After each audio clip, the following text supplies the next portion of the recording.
അങ്ങനെ Malayalam big boss season 6ൽ നമ്മുടെ അർജുനും ശ്രീതും കൂടെ സംസാരിച്ചുകൊണ്ടിരിക്കുകയാണ്. അവർ സംസാരിക്കുന്നത് നോമിനേഷനെ പറ്റിയാണ്. അപ്പോൾ അവർ പറയുന്നുണ്ട് ഇവർ രണ്ടുപേരിൽ ഒരാൾ പുറത്തു പോകുന്ന കാര്യത്തെക്കുറിച്ചാണ്. അർജുൻ ശ്രീതുവിനോട് പറയുന്നുണ്ട് ഞാൻ പുറത്ത് പോയി കഴിഞ്ഞാൽ നീ വിഷമിക്കരുത്, നീ നന്നായി ഗെയിം കളിക്കണം എന്നൊക്കെ പറയുന്നുണ്ട്.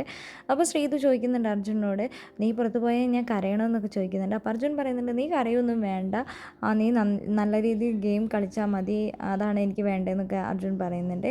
എന്താണെങ്കിലും ഇന്ന് രാവിലെ തൊട്ട് അർജുനും ശ്രീതുവും കൂടെ സംസാരിക്കുന്നുണ്ട്. അപ്പോൾ രാവിലെ തന്നെ അർജുൻ പറയുന്നുണ്ട് ഇന്ന് രാവിലെ ഞാൻ 2 സ്വപ്നം കണ്ടു, ഒന്ന് സമന്ത വരുന്നതാണ്, ഒന്ന് എനിക്ക് നിന്നോട് തുറന്ന് പറയാൻ പറ്റത്തില്ല, പിന്നെ ഞാനത് പറയാം, ഇപ്പം ഞാനത് പറയില്ല എന്നൊക്കെ അർജുൻ പറയുന്നുണ്ട്. എന്താണെങ്കിലും അർജുൻ ശ്രീതു കോംബോ എന്ന് പറഞ്ഞ ഒരു നല്ലൊരു ഫ്രണ്ട്ഷിപ്പ് കോംബോ തന്നെയായിരുന്നു അവരുടെ ഇടയിൽ ഉണ്ടായിരുന്നത്. എന്താണെങ്കിലും അവരത് രണ്ടുപേർക്കും നന്നായിട്ട് അറിയാം. പരസ്പരം ഗെയിമിൻ്റെ കാര്യത്തിലാണെങ്കിൽ ശരി, പല കാര്യത്തിലും അവർ അവരുടേതായ ഒരു രീതിയിലുള്ള ഒരു ഗെയിം തന്നെയാണ് കളിച്ചുകൊണ്ടിരുന്നത്. ഇപ്പോൾ ഇനി നമുക്ക് പിരിയേണ്ടി വരുമോ എന്നൊക്കെയാണ് ചോദിക്കുന്നത്. എന്തായാലും നമുക്ക് കാത്തിരിക്കാം. ഈ ആഴ്ച മലയാളം ബിഗ് ബോസ് വീടിനോട് വിട പറയുന്നത് ആരാണെന്നറിയാൻ വേണ്ടി. അപ്സര ബിഗ് ബോസ് വീടിനോട് വിട പറയുമോ? നിങ്ങളുടെ വിലയേറിയ അഭിപ്രായങ്ങൾ നമ്മുടെ കമൻറ്റ് ബോക്സിൽ കമൻറ്റ് അറിയിക്കുക.